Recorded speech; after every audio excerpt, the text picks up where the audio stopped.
Masya Allah.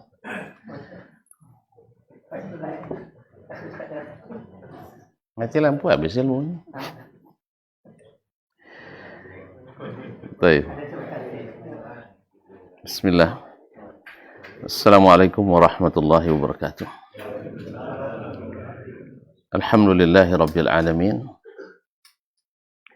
Wa bihi nasta'in ala umuri dunya waddin.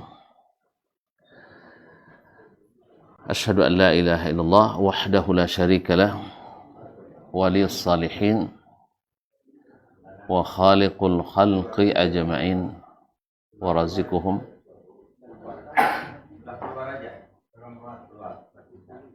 wa ma min dabbatin fil ardi illa 'ala Allahi rizquha wa ya'lamu mustaqarraha wa mustawda'aha kullun fi kitabim mubin. Wa asyhadu anna Muhammadan abduhu wa rasuluhu as-sadiqul amin sallallahu alaihi wa ala alihi at-tayyibin wa azwajihi at-tahirati ummahatil mu'minin wa ashabihi al-qadatil ghurril mayamin wat tabi'ina lahum bi ihsanin ila yaumiddin. Amma ba'du. فأوصي نفسي وإياكم أيها المسلمون وأيتها المسلمات بتقوى الله عز وجل رب الأرض والسماوات فإنه قد فاز المتقون.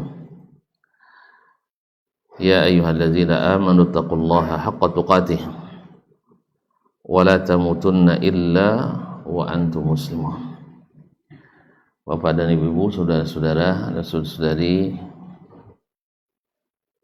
kaum muslimin dan muslimat, hadirin hadirat yang besar tak panggil gelar, yang tak bergelar tak sebut nama,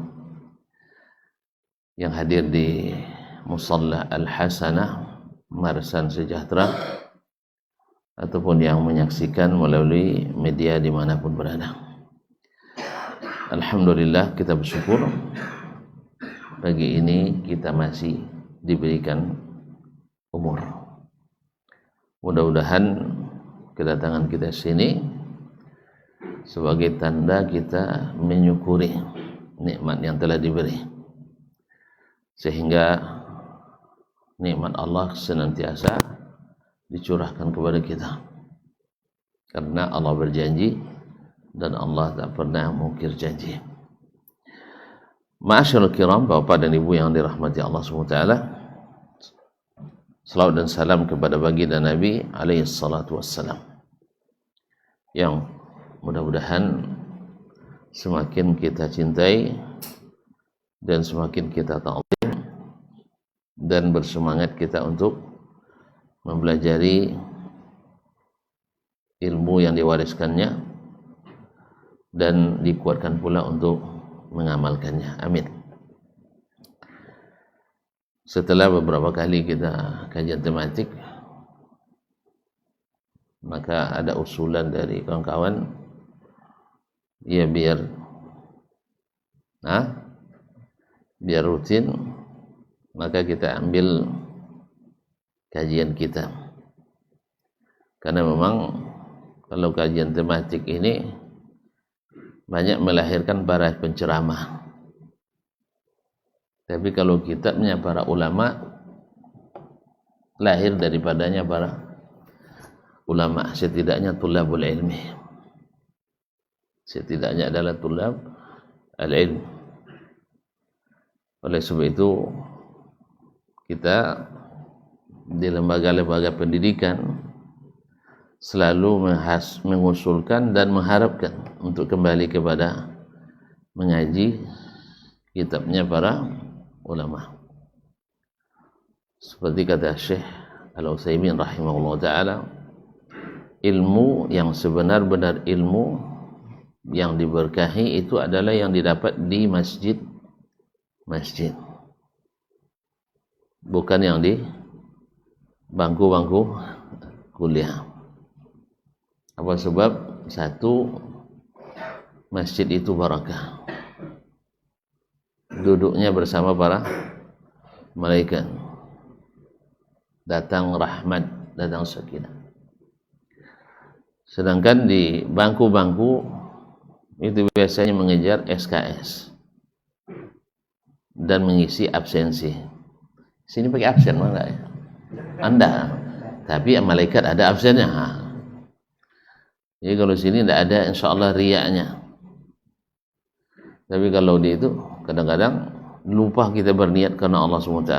Kalau di ini tidak ada. Kemudian mengejar nilai.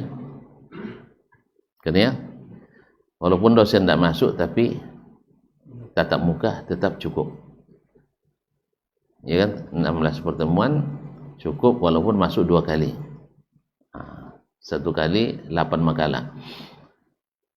Akhirnya terciptalah orang-orang yang tak mau mengalah. Karena ilmunya ilmu makalah yang selalu dimulai dengan sumber masalah. Pokok apa saya, apa istilahnya? Latar belakang masalah. Nah. Tapi kalau enggak, kata Syekh, karena ilmu ulama itu selalu biasanya di al-masajid. Maka mereka ulama-ulama besar sampai hari ini yang ulama-ulama besar itu adalah produk masjid. Musholla masuk juga masjid, Bang. Ya, produk masjid. Walaupun mereka bergelar doktor, tapi yang benar-benar kokoh ilmunya adalah yang dibarengi dengan ilmu di masjid-masjid. Sedangkan kalau hanya gelar akademis, ya memang pakar di bagian gelar. Tapi kadang-kadang di bidang ilmu tidak semumpuni orang yang belajar di masjid-masjid. Oleh itu maka kita banyak dan berbanyak kajian kitab para ulama dan di masjid dan musalla. Masjid dan musalla. Ini tanda ikhlasnya orang-orangnya. Jadi kalau di masjid itu duduk bersila bersimpu, jarang yang permisi. Sah?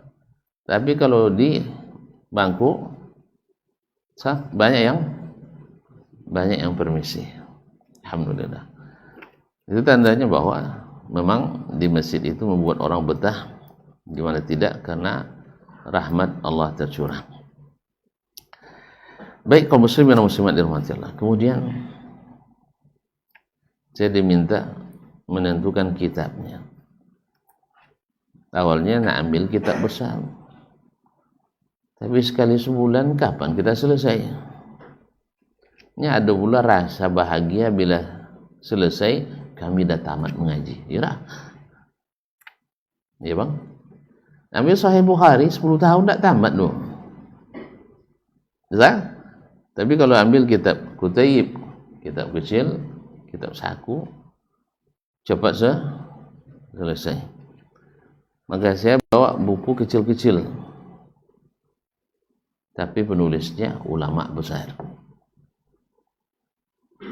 Bukunya kecil, tapi isinya perkara besar. Nah, apa yang paling viral dibicarakan orang hari ini? Yang paling mendasar?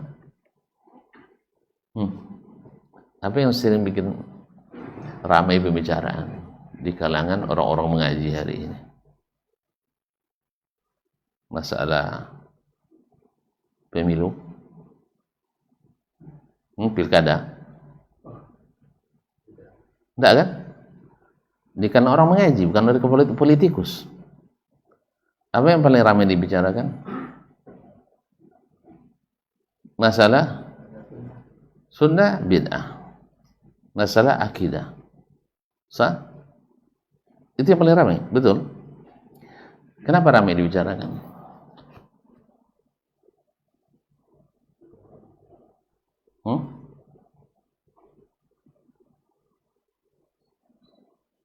Tonton jawab, saya tidak lanjutkan.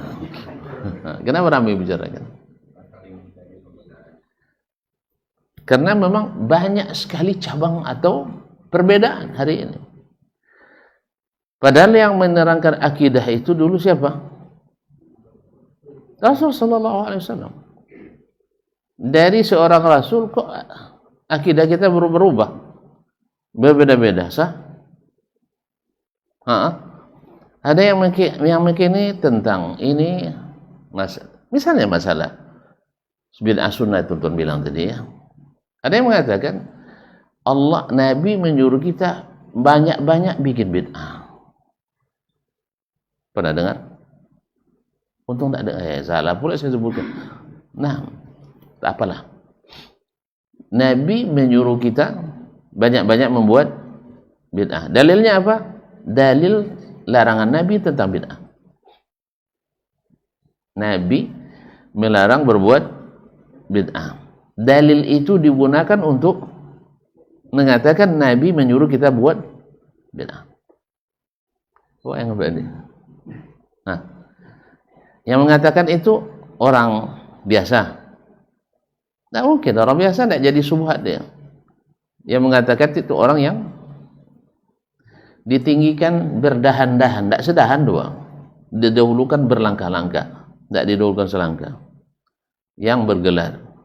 Kalau bilang agama, gelarnya tentu kiai, haji, atau tuan guru, atau apa lagi? Tengku dan abuya. Kan ya enggak? Tengku dan abuya. Mesti. Betul enggak? Belum lagi klaim-klaim orang-orang yang orang menyebutnya sebagai ya, ODGJ.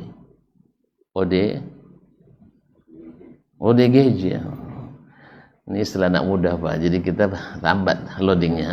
Nah, ODGJ yang mengakui ini dan itu tentang masalah gaib, bisa menahan mungkar dan nakir,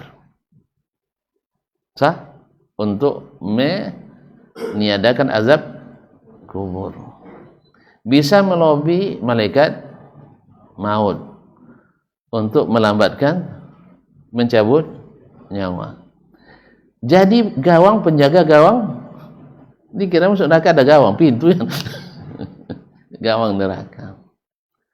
Belum lagi cerita lain lagi. Ya. Ada pula yang baru tuh, Pak. Yang bisa katanya memerintahkan malaikat Jibril menghadirkan miliaran malaikat. Tapi semuanya tidak bisa ditangkap di indera, sendiri dia tahu. Main picikan mata. Masih ingat ilmu picing? Masih ingat ilmu picing mata? Ada Pak, beberapa pekan yang lalu, ilmu picingkan mata. Tidak pernah tahu ya. Kalau hujan tadi supaya tidak basah, madhab ke sana, jangan madhab ke sini, jangan menoleh ke belakang. Itu kalau siang. Atau picingkan mata. Ilmu apa itu? Ilmu picingkan mata.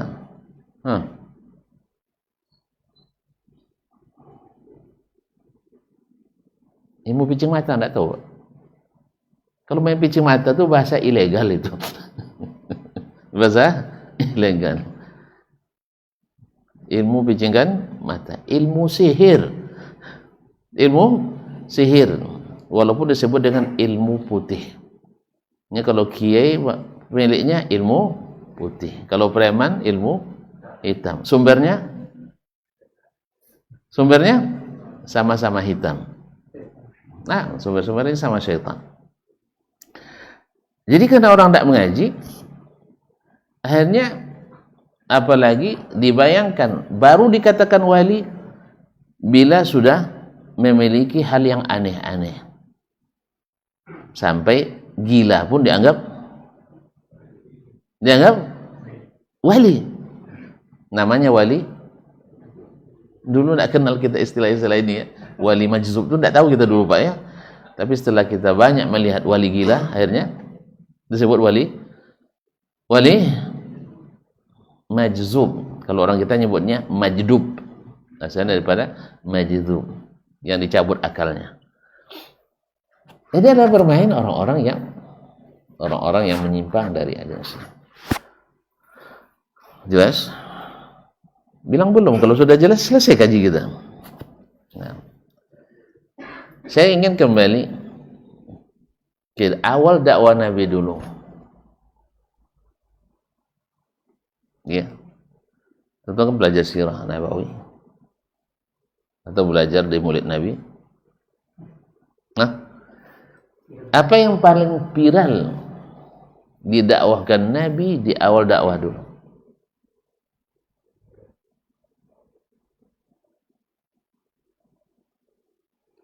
Ternyata memang harus ada peringatan nampaknya. Apa yang paling viral dibicarakan di awal dakwah Nabi di Makkah? Saya sengaja interaktif supaya semuanya aktif gitu. Jadi sehingga tidak ada cerita ngantuk lagi. Ini subuhnya rentan kalau saya bercakap sendiri. Iya Pak ya, apalagi model saya ngantuk pula, yang lain mengikuti aja. Makanya saya, apalagi kajian subuh ini memang harus interaktif. Sehingga tidak ada yang tidur, takut pas sedang tidur ditanya gitu. Kaum muslimin muslim. Apa yang paling viral dibicarakan masyarakat Mekah dulu? Masalah sholat? Enggak.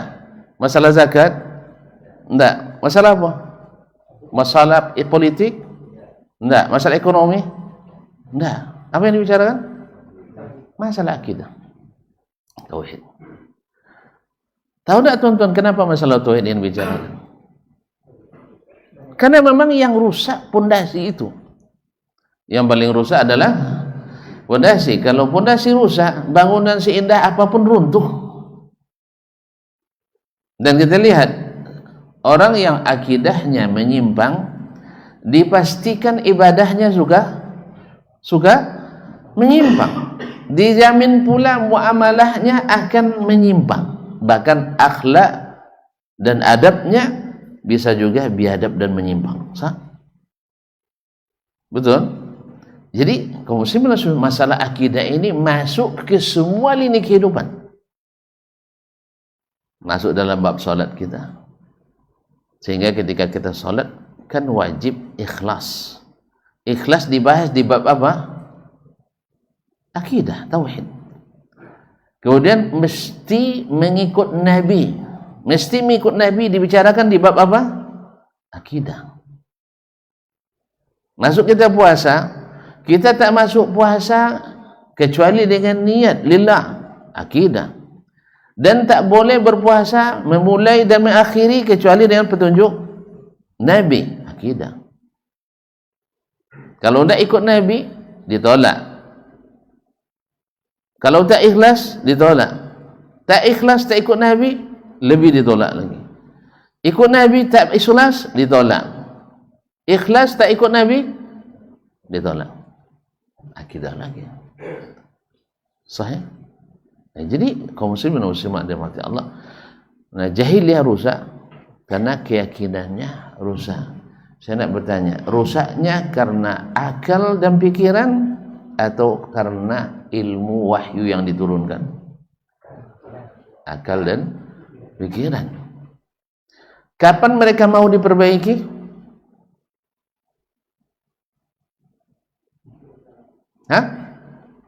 Atau siapa di antara mereka yang mau diperbaiki?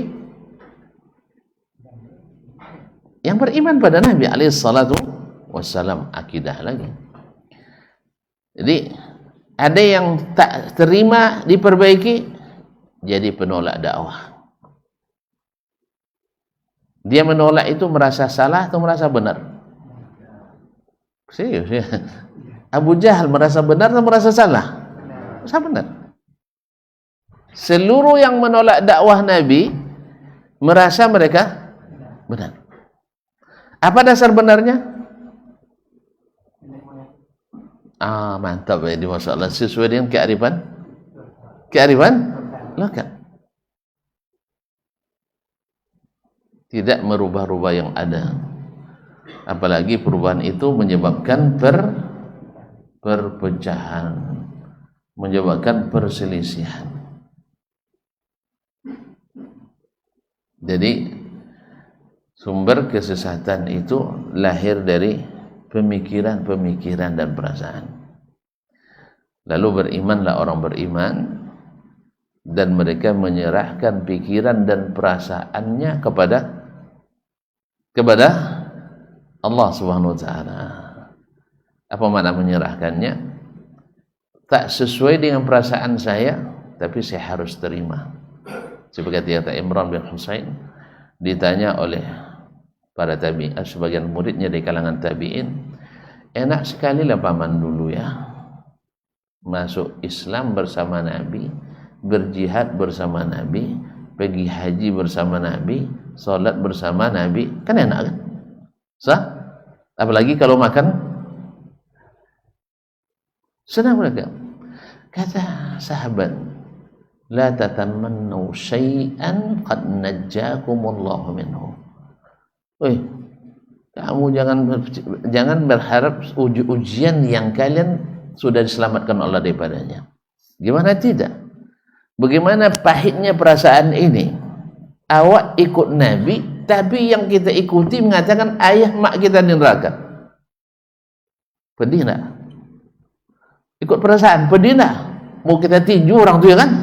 Guru awak puluh salah katanya. Ayah mak kita masuk neraka. Ikut perasaan, suka bapak dibilang ayah mak ni masuk neraka? Serius ya pak?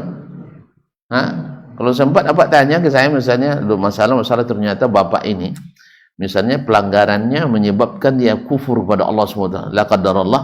Lalu saya bilang, ini bahaya bapak ini. Gimana kira-kira perasaan? Padahal ayah saya dulu buya pula misalnya kan. Sah? Berindah hati kita. Kalau ikut perasaan, mau kita beriman pada Nabi? Pak, kalau kita ikut perasaan, mau dia beriman sama Nabi? Dah. Buktinya hari ini kita kalau sudah kagum kepada mazhab, kagum kepada syekh, kagum pada kiai, mau tak kita kiai kita disalahkan? Tentu tak punya orang yang dikagumi nampaknya. Ayah mak kita dibilang masuk neraka, sakit hati tak? Sakit.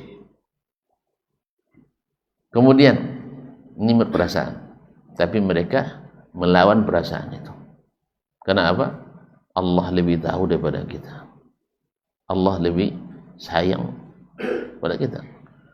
Makanya iman mengatakan, kalau dah jelas kata Allah dan Rasul mereka sesat, saya harus ambil jalan selamat. Tapi orang yang tidak, yang ikut perasaan, enggak. Pikirannya, biarlah sama-sama neraka, yang penting sama ayah dan emak. Betul? Iya. Makanya Abu Talib tidak rela meninggalkan agama Abdul Muttalib. Ikut perasaan. Kalau ikut bukti, dia dah tahu Muhammad SAW benar. Tapi masih ikut perasaan. Seperti ganggu sama syaitan Abu Jahal, Utbah bin Rabi'ah, Walid bin Mughirah. Awak sama-sama seperjuangan dulu jikanya menjelang matinya. Sama-sama seperjuangan sejak kecil menegakkan ajaran nenek moyang ini. Ingat ayahmu Abdul Muttalib. Tidak ada orang di Mekah ni yang lebih berjasa dari beliau. Tuh, kalau ikut Muhammad masuk neraka dia. Akhirnya ikut dia perasaan. Akhirnya betul-betul masuk neraka. Ikut pikiran lagi. Ikut gimana caranya orang-orang yang mengikut pikiran menolak dakwah Nabi alaihi salatu wasallam? Gimana? Menurut pikiran mereka, kenapa Nabi Muhammad ini yang dipilih? Masa mereka kita bilang Nabi, kalau mereka bilang Muhammad ini yang dipilih. Kan masih banyak yang senior lagi. Sah? Kan masih banyak yang senior. Berapa banyak orang menolak kebenaran dengan pikiran tadi? Kalau saya pikir, tentu yang lebih senior lebih hebat dari yang junior. Akhirnya mereka menolak pula dengan pikirannya. Ma'asyarul kiram dirahmati Allah. Tetapi orang-orang yang diberikan iman lebih percaya dengan ilmu dan bukti. Bukti konkretnya Muhammad SAW tak pernah berdusta. Orang kalau untuk kepentingan dunia banyak berdusta atau untuk kepentingan akhirat? Hah? Semua atau hampir semua orang berdusta karena kepentingan dunia.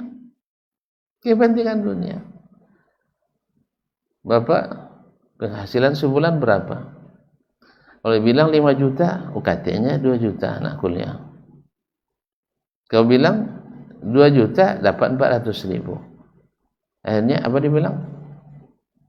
Hah? Pakai slip gaji orang. Dapatlah kuliah anak UKT 400.000 misal nih. Saya tidak mengatakan misal. Nah, habis itu bukti fisik dipoto, foto dapur saudara yang miskin.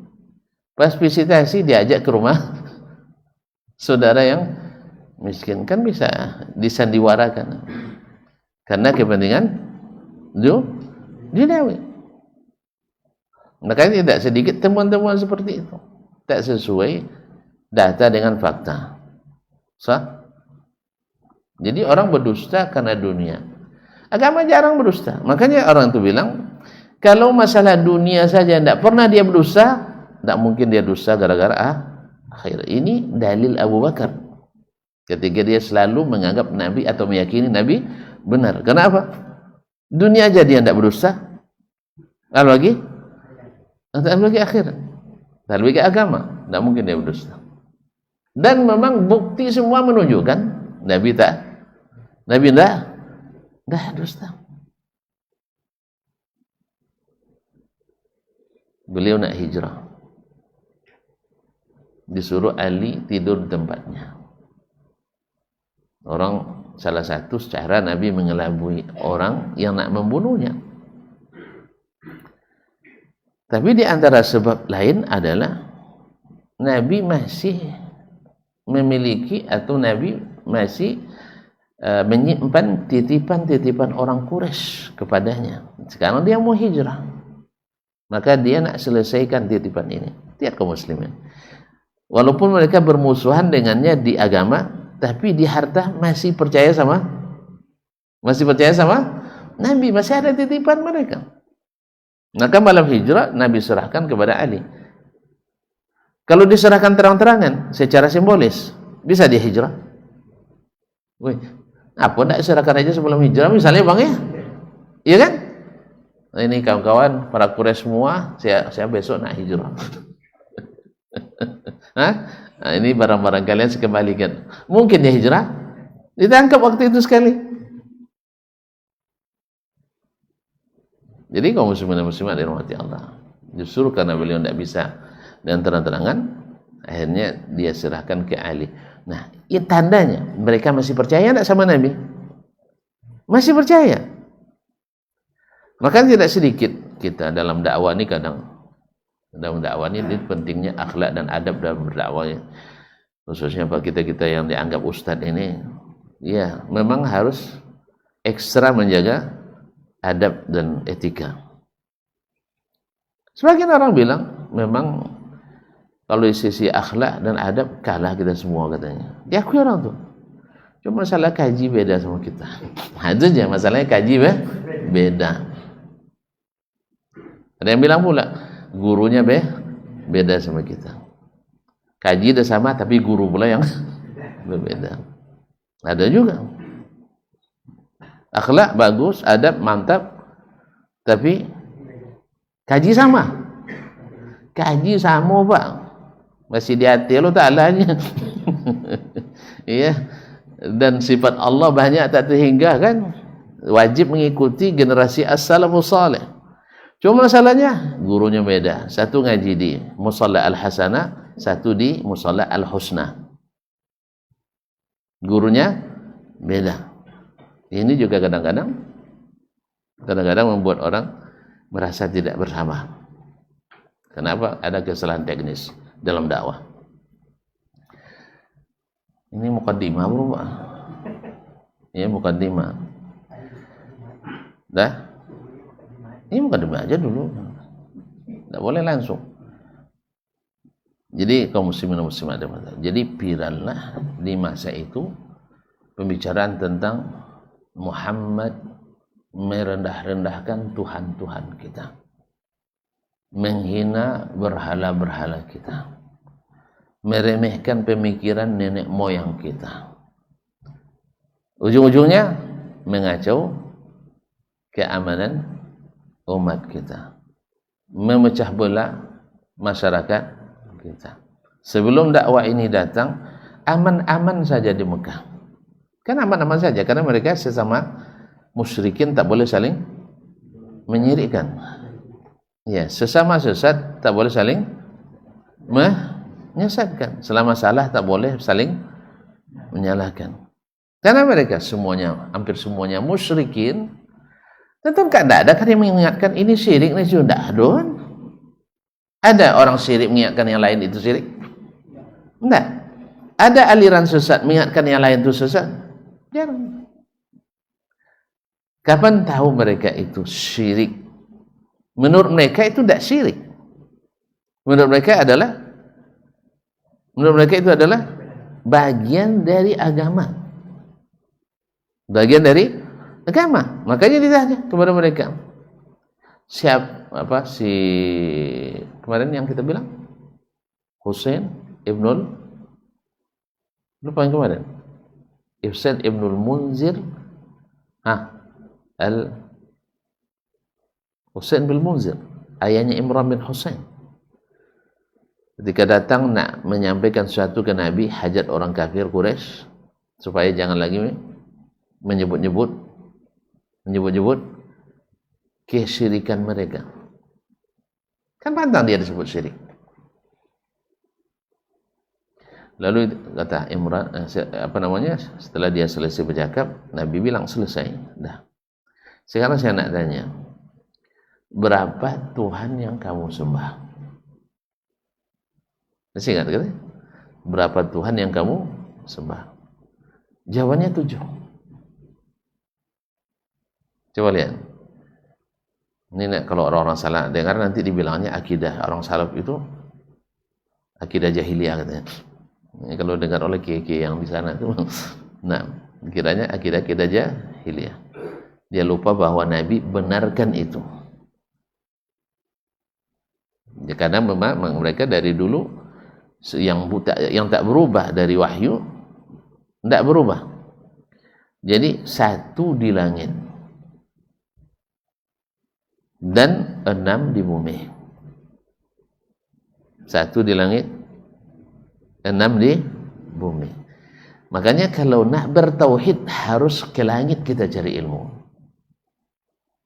Tapi kalau nak syirik, di bumi cari ilmu. Paham? Kalau ilmu orang yang tinggal di bumi ini rentan menyimpang. Dan ilmu yang turun dari langit rentan untuk bertauhid. Sah? Lalu ditanya lagi oleh Nabi SAW. Ini belum masuk Islam dia waktu itu. Belum masuk Islam. Ketika kau dalam kondisi terdesak, kau minta kepada siapa? Langsung dibilang yang di langit. Bila anak sakit, tak sembuh-sembuh, minta yang mana? Yang di langit. Siapa yang hidupkan? Yang di langit. Matikan? Yang di langit. Beri rezeki? Yang di langit. Oke. Kamu yakin yang semuanya yang kamu miliki, yang kau harapkan hanya di langit? Untuk apa yang Anda menikah ketika kamu dalam keadaan lapang? Kesempit mereka yang di atas seluruh menyelesaikan. Pas lapang mereka yang kamu syukuri. Masuk akal tuh katanya. Oh iya, yang tak masuk akal kan? Orang tak bisa berbuat apa-apa, dia anggap jadi kaum muslimin. Tuan-tuan nak ambil sesuatu di instansi pemerintah, ada pegawai tidak ada guna situ dah, ditemui juga. Pas dapat bantuan dari misalnya bupati atau di wali kota, antum datang ke dia terima kasih ya, gitu ya, gitu. Tidak paham dia. Ada pegawai tidak ada tugasnya situ, jangan job pula kan, tidak ada kerjanya, ya. kita nak dapat bantuan dari gubernur, dari bupati, tidak ada andilnya sama sekali. Setelah kita dapat, kita ke kantornya, terima kasih. Hah? Bodoh amat. Tidak ada gunanya. Masa terima kasih sama dia? Kan gitu kan? Begitu juga yang semuanya Allah yang beri, Allah yang hidup, Allah yang mati, Allah beri rezeki, yang menyembuhkan, tidak bisa, yang memberi manfaat dan mengizinkan mudarat. Ini yang enam ini tidak ada guna sama sekali. Terus ketika kamu dapat yang kamu inginkan, syukur sama mereka. Masuk akal tidak? Masuk akal tidak? Maka Nabi bukan Nabi tidak menggunakan akal dia.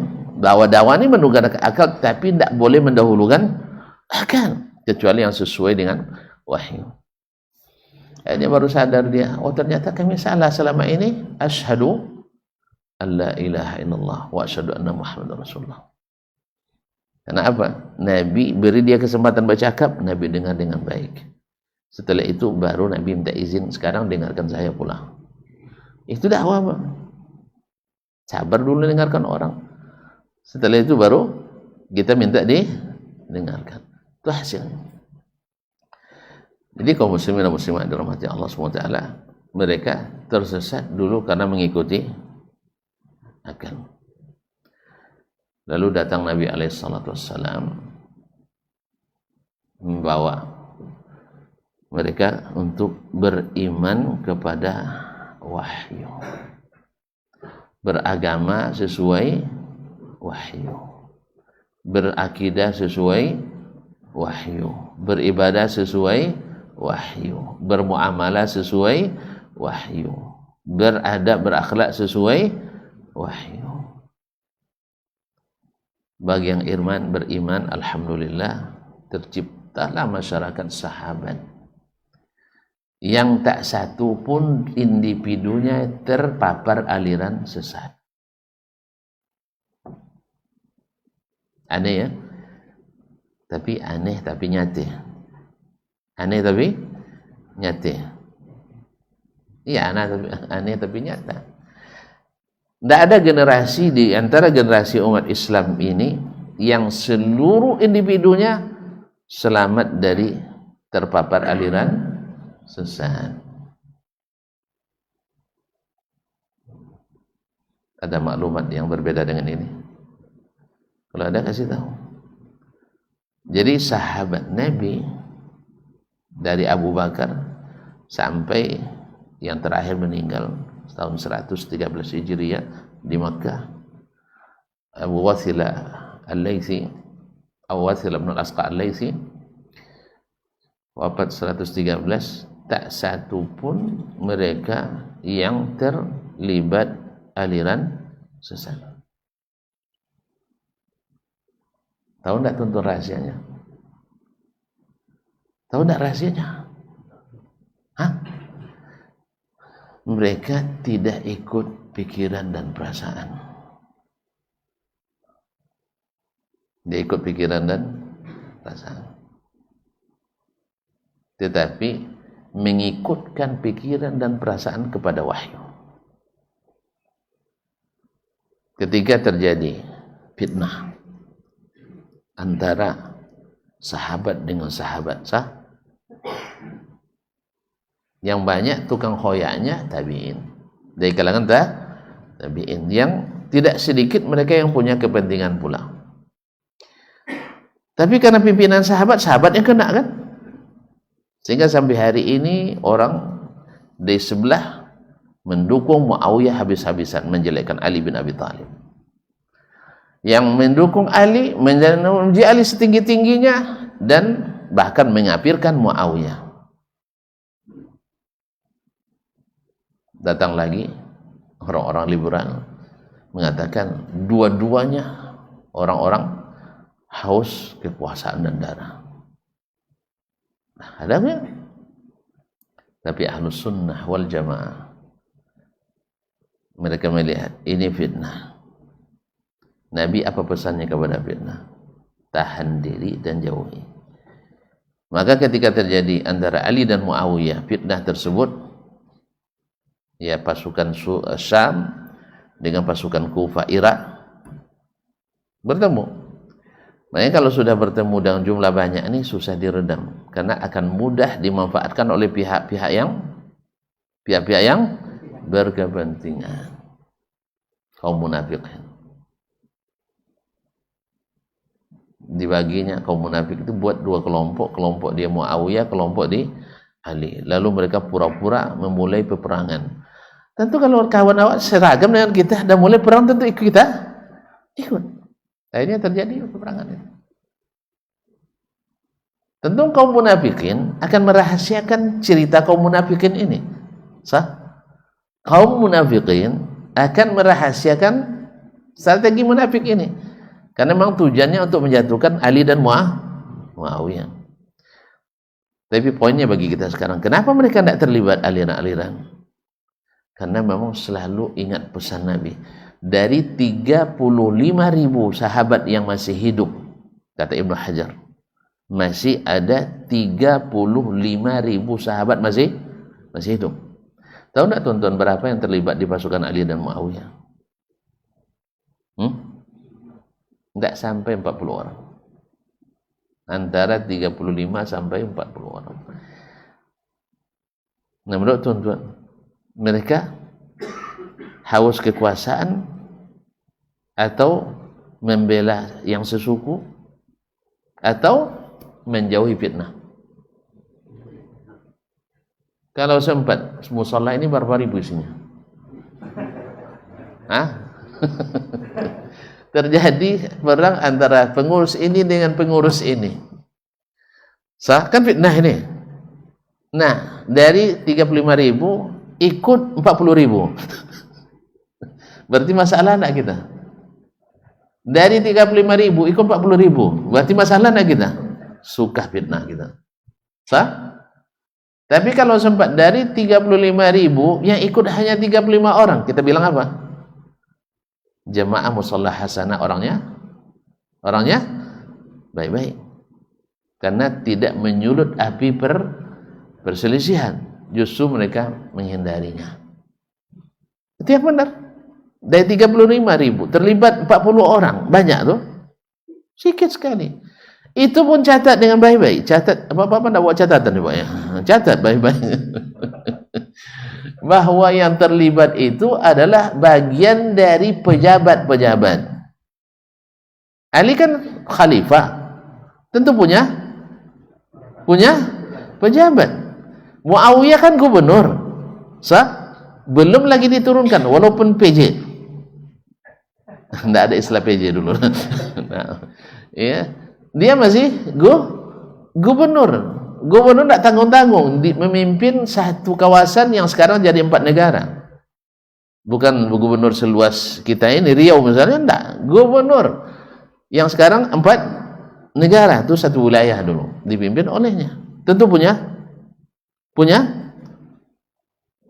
gubernur, punya pejabat, awan. Jelas? Kalau pejabat kita bisa tidak keluar dari kancah itu? Tidak pernah jadi pejabat apa dong. Kalau bapak ditakdirkan jadi sekda kota Pekanbaru, tapi mungkin saya wali kotanya, karena tidak bakal nampaknya. Nah, sekda Pekanbaru, terjadi masalah, bapak bisa tinggalkan wali kota? Tidak mungkin. Apapun alasan tidak bisa. Pokoknya resikonya besar. Anda dituduh pembelot, pengkhianat. Jelas? Makanya yang ikut itu hanya yang terlibat karena mereka memang pejabat-pejabat di kedua belah pihak. Sedangkan yang tidak, alhamdulillah, aman. Makanya tidak usah jadi pejabat. Ya. Sahih? Tidak usah jadi pejabat. Oh, kena pensiun. Tidak usah jadi pejabat. Betul. Berat. Nah, kembali ke sini. Jadi selamatlah generasi sahabat. Makanya tidak salah dan pasti benar. Allah menyuruh kita beragama seperti para sahabat. Fa in amanu bimithli ma amantum bihi faqad ihtadaw. Bila mereka beragama seperti para sahabat beragama, kalian beragama para sahabat, mereka yang dapat hidayah.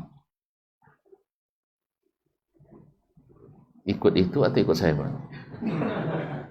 Ini serius ini, kalau tuan-tuan nak ikut itu saya hentikan. Besok kita sambung.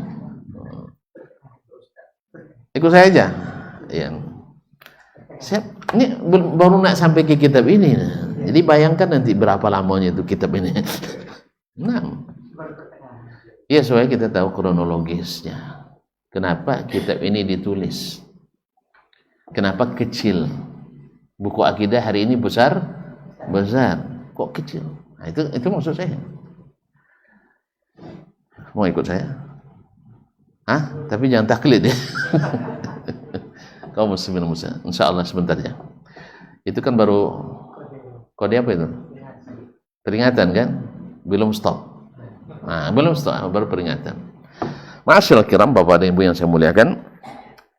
Selamat generasi sahabat. Tapi pas di generasi tabi'in ada yang selamat, ada yang kualat.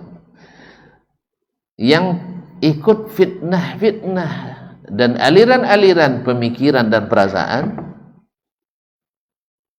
mereka terlibat aliran-aliran penyimpangan. Tadi saya katakan masih hidup sahabat, tapi sudah ada aliran-aliran sesat. Cuman istimewanya tak satu pun sahabat yang terpapar dan terlibat. Tapi siapa terlibat? Tentu orang-orang yang datang setelah sahabat, yang notabene sebagian murid dari sahabat.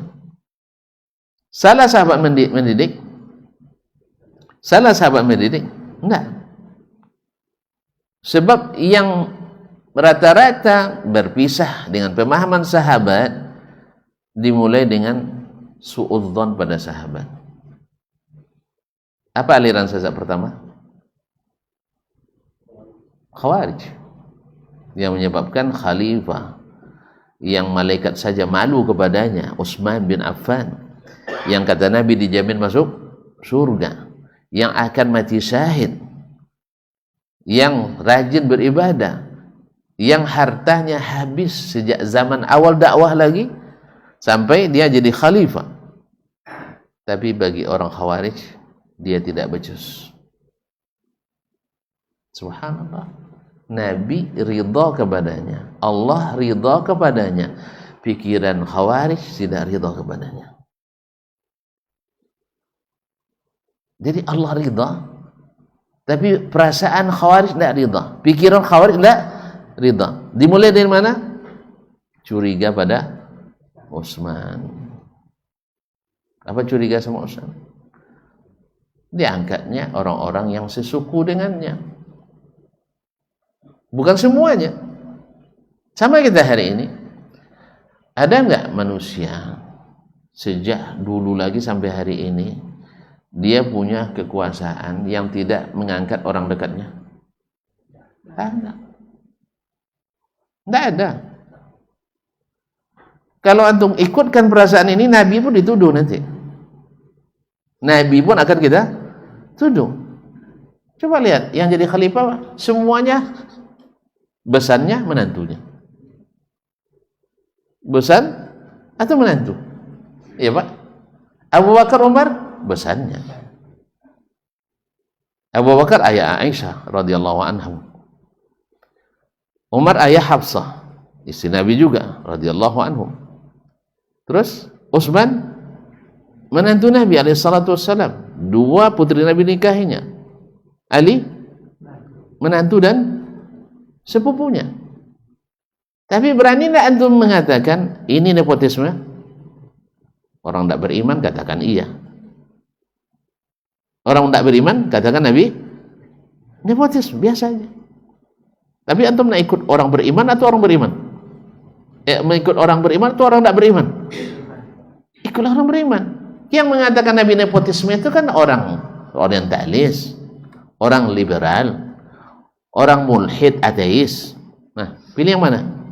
Nak ikut orientalis? Ateis? Liberal? Terus mau ikut apa? Orang beriman, Nabi itu sallallahu alaihi wasallam tidak berbicara kecuali dengan wahyu. Ketika dia sebutkan Abu Bakar fil jannah, Abu Bakar di surga, ini atas pikiran dan perasaan beliau atau atas wahyu yang diterimanya? Saya diterima. Sebab dia sudah tekankan, saya sendiri tak masuk surga kalau tidak diberi rahmat Allah SWT. Tapi karena Allah sudah janjikan Nabi dapat rahmat, maka beliau dijamin masuk surga. Yang lain kita tidak bisa katakan Ustaz si fulan masuk surga, tidak. Tapi kita berharap karena teorinya atau keyakinan kita, orang yang mati dalam keadaan Islam masuk surga. Orang yang mati syahid masuk surga.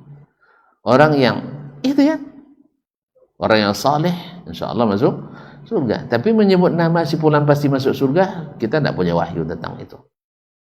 Yang kita dapat wahyunya adalah siapapun yang saleh masuk surga.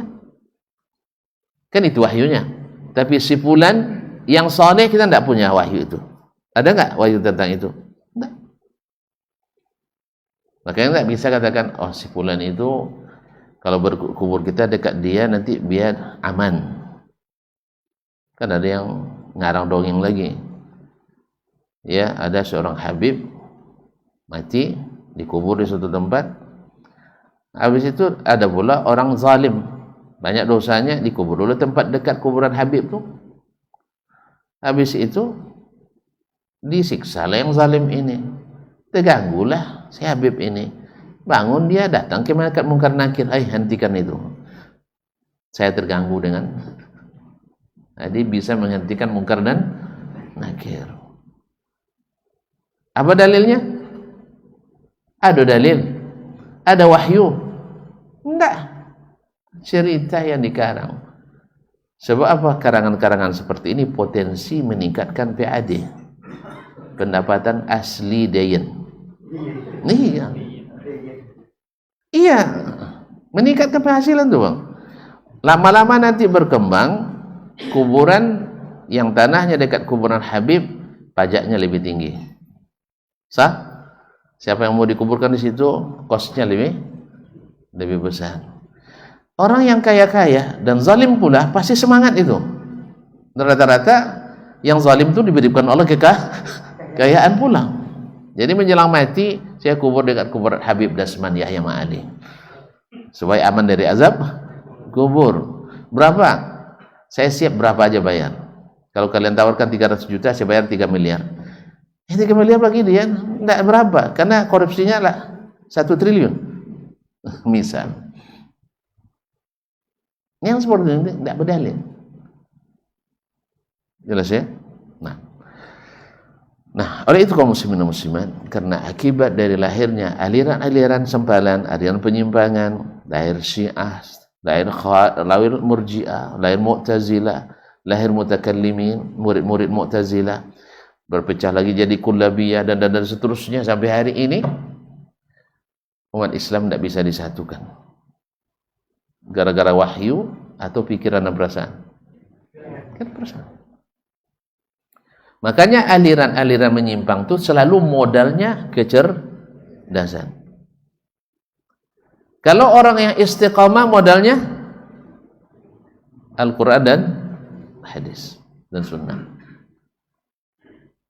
Makanya sahabat perlu kita angkat kembali bagaimana metodologi mereka dalam beriman pada Allah dan Rasul. Al-Quran menjelaskan, hadis-hadis menerangkan bahwa mereka bila datang perintah,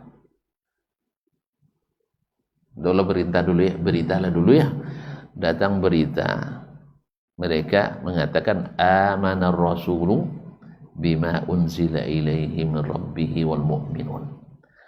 Orang-orang rasul dan orang-orang beriman pada apa yang diturunkan dari Rabb mereka. Wal mu'minun.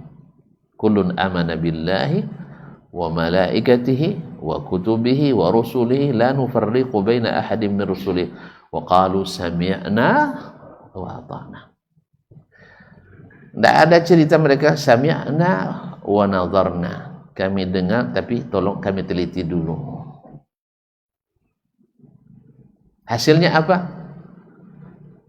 Baru nikah kemarin, malam pertama subuh datang panggilan jihad, tidak ada yang bikin alasan, ya Rasulullah saya cuti nikah. Kan begitu Pak? Tidak paham nampaknya. Tuan-tuan, kalau kita nikah biasa ambil cuti tidak? Cuti berapa bulan? Cuti besar kan? Atau cuti kecil?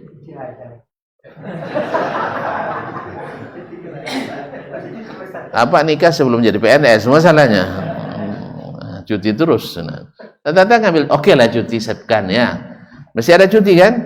Kalau sempat ada tugas, antum bilang apa? Sedang cuti dan sah dalam cuti, tapi mereka enggak. Langsung berangkat. Langsung berangkat. Ada lagi, istrinya pergi haji sendiri, tidak ada mahram. Tapi karena ditugaskan pergi ke perbatasan berjihad, untung Nabi bertanya. Atau dia bertanya ke Nabi alaihissalatu, ya Rasulullah saya harus melaksanakan tugas, cuma istri saya pergi haji. Kata Nabi, pergi temani istrimu haji dulu, besok masuk daftar selanjutnya. Jadi tidak apa namanya, mereka tidak mudah membatalkan dengan perasaan dan pikiran. Datang berita dari Allah SWT tentang ini dan itu, tentang kiamat, tentang akhirat, surga, neraka, tak pernah satu pun. Ini lihat kaum muslimin. Makanya Imam Ahmad ketika berdebat dengan Ahmad bin Abi Duat Al-Mu'tazili, dia bilang bawa satu huruf, satu kata dari Al-Quran dan hadis yang mendukung apa yang kau katakan, saya ikuti. Sedangkan apa yang saya katakan, ini Al-Qurannya, ini hadisnya. Lalu Ahmad bin Abi Duat Mu'tazili, tokoh pemikiran Mu'tazilah, mengatakan kalau pakai Quran hadis itu belakang kita katanya. Dibilangnya pakai Quran hadis itu membuat kita terbelakang. Imam Ahmad marah dia. Ya hadza, bukankah dulu Nabi Muhammad dan para sahabatnya maju sampai terkenal di langit dan terkenal di bumi, membuka kawasan-kawasan dengan kemenangan yang tidak menghancurkan tapi memakmurkan. Beda kalau para penjajah menghancurkan, dikuras kekayaan kita. Kalau Islam masuk dulu, orang-orang itu berterima kasih kepada kaum muslimin. Masuk ke Spanyol, orang Spanyol tidak pandai mandi dulu. Tahu tuan-tuan? Saya buka lagi kisah ini panjang nanti. Ya, sampai ada di antara mereka buang, rata-rata mereka buang hajat tepi jalan. Bukan dimasuk semak dulu, diumpun kambiu rambutan, bukan. Kita lumayan waktu kecil dulu kan, di bawah durian, bawah ambai, waktu kecil dulu, atau di sungai, sehingga Sungai Kampar itu jadi WC terpanjang di dunia waktu itu. Nah, jadi kaum muslimin dan muslimat, mereka tidak pandai. Yang membawa sabun ke sana itu umat Islam. Berterima kasih mereka. Ketika Islam masuk, diberikan pilihan tetap tinggal bersama kaum muslimin atau pergi ke negeri yang diperintah oleh orang non-muslim. Mereka pilih tinggal bersama kaum muslimin. Karena tidak ada yang namanya genosida dalam Islam, nggak ada. Selalu kita yang jadi korban genosida. Tapi yang tertuduh kita juga. Ya kan? Nah, awak tertuduh tahu yang radikal, yang keras itu umat Islam. Yang miskin, bodoh itu umat Islam. Tidak. Dia tidak ngaku. Sebab ilmu kita ilmu yang menembus batas-batas langit. Ilmu mereka tak sampai ke langit pertama. Maka umat Islam harus punya izzah dengan ilmu wahyu ini. Karena dia yang menyatukan kita. Jadi sahabat. Kemudian yang mengikuti sahabat, para tabi'in, mereka golongan selamat. Karena kata Nabi, golongan selamat itu siapa yang beragama seperti agama Nabi dan para sahabat. Semakin ke ujung semakin, karena waktu itu umat Islam atau Ahlus Sunnah masih dominan, maka kitab-kitab seperti ini tidak banyak ditulis waktu itu. Mereka cukup menuliskan Al-Quran, menuliskan hadis. Karena umumnya orang di atas sunnah.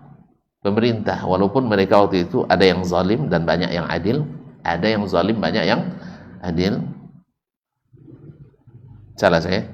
Atau banyak yang zalim? Banyak yang zalim atau ada yang adil?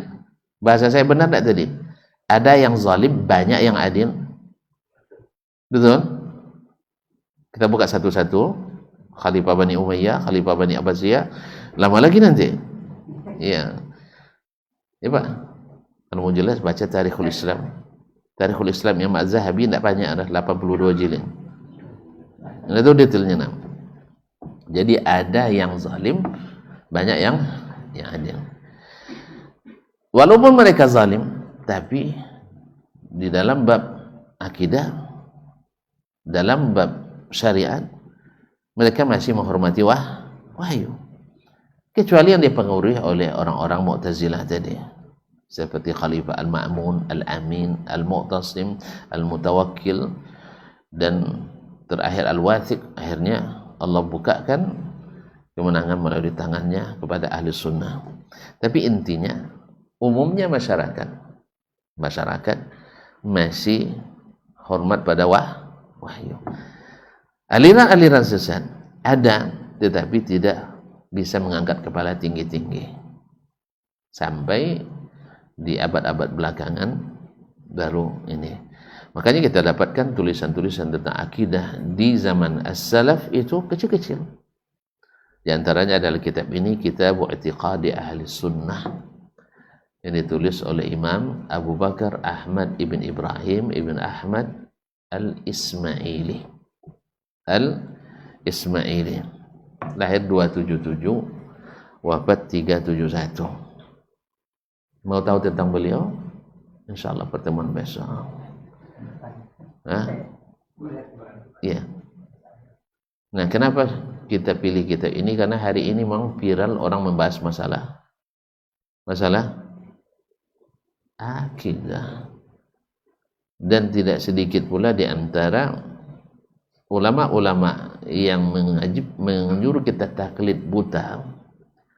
Ada sebagian yang menyuruh kita taklid buta, memproklamirkan dalam kitabnya seperti As-Subki, mengatakan tidak satu pun atau tidak ada yang keluar dari imam mazhab Syafi'i dari berkeyakinan Al-Asy'ari atau Al-Maturidi, kecuali yang klene saja.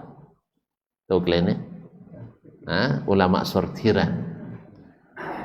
Kan ini berlebihan dia. Berlebihan. Walaupun dia seorang ulama besar Syafi'iyah. Kita katakan kalau dia nggak tahu berarti jahil, tapi tidak mungkin tidak tahu. Berarti yang paling tepat beliau telah menebar fitnah. Nah, harus kita dudukkan. Di antara beliau ini adalah Imam Syafi'iyah di zamannya. Imamnya mazhab Syafi'i. Jelas ya? Imamnya mazhab Syafi'i. Dan masih banyak imam-imam mazhab Syafi'i. Ya, seperti Al-Isfirayini, bukan Abu Ishaq tapi Abu Tayyib Al-Isfirayini.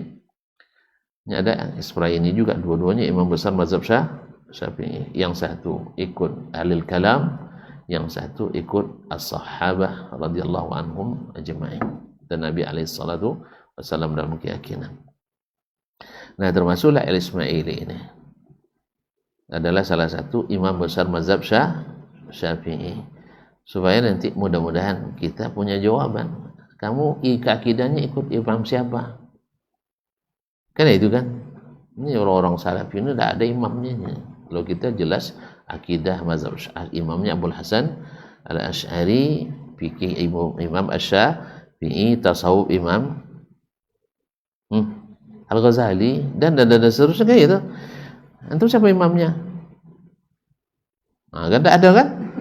Berarti tersesat kalau tak ada imam. Nah, itu tersesat tak ada imam. Kita katakan imam kita adalah Rasulullah sallallahu alaihi wasallam. Dan semua imam yang antum sebutkan tadi, ikut dia Nabi alaihi salatu wasallam, kita ikuti. Tapi kalau dia berseberangan jalan dengan Nabi, mohon maaf, kita terpaksa memisahkan diri. Bukan secara total, tapi dalam bab yang dia mengambil jalan lain tadi. Memang banyak kendalanya nampaknya. Ini kan alarm kedua ini ya. Yang tadi peringatan, sekarang pemberhentian. Lah kita cukup aja sampai di sini lah ya. Nah, sudah beberapa pemberitahuan. Tahun pertama mati lampu. Iya kan? Pengeluaran kedua, peringatan kedua. Nah, ini yang last call.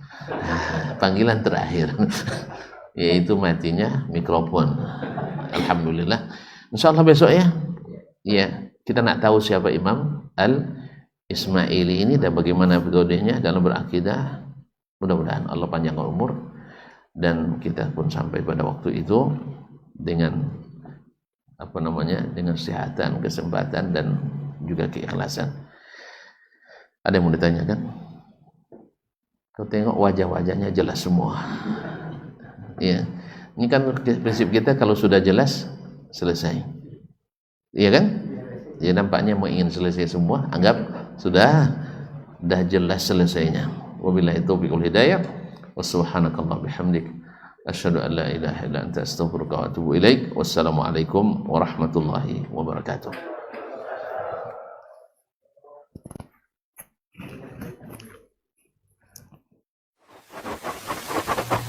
Barometer amal kita saleh tak salehnya di salat kita. Bila salat kita ikhlas dan sesuai dengan sunnah Nabi SAW, maka insya Allah amalan yang lain mengikut. Ini aktivitas ini membantu saya di akhirat atau akan menyulitkan saya di akhirat?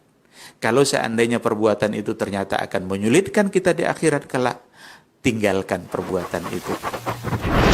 Anta ni'mal jund. Kamu adalah sebaik-baik prajurit. Coba lihat.